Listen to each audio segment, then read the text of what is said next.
So in some of the takeaways that you took from that experiment, how much was a surprise to you?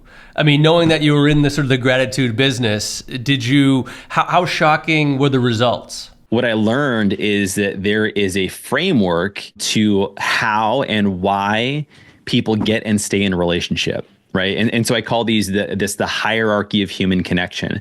And so if any listeners are married or you are in a significant relationship, or you want to get closer with your kids, or you're still running a business and you want to just have better culture with your team, this is hyper relevant. These four parts, the hierarchy of human connection, you can look at your best relationships, and I can almost guarantee one, multiple, or all of them are in existence. And if you looked at the opposite, which is a relationship that fell apart, I can guarantee you can pinpoint one or multiple of the areas where it fell apart. So here's the structure.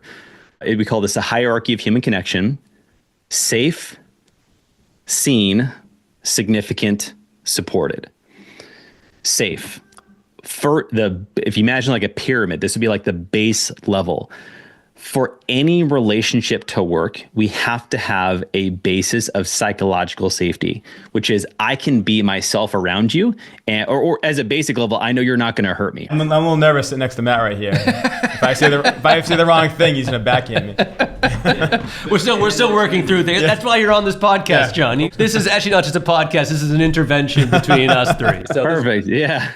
That's funny. But safety also means psychological safety, which means I can be imperfect around you and you're not going to use my weaknesses against me. Number two is seen, right? So to be seen is to be known, right? For people to know who you are from a 360-degree view. Significant is to feel like our life matters, right? So we talked about that negativity bias. That goes just with every relationship. You take one of your kids, or you take your spouse, you take your parents, you can highlight everything they've done wrong. You remember all the times they broke a promise, all the times they did something you shouldn't have done. And it's so easy to highlight those and to notice them and to remind them of it.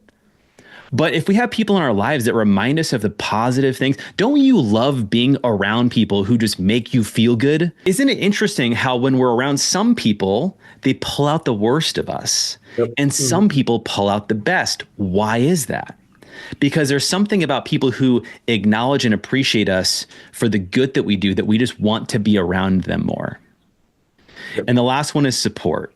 Right? Which is, why are we in relationships in the first place? Because we need support. There's this big concern about AI or making us replaceable, but I think actually we are the ones who are making ourselves replaceable by how we're treating each other. Safe, seen, significant, supported, right? I bet if we look at the relationships that we care about the most, that we want to keep around, they probably fit one, if not all of those categories.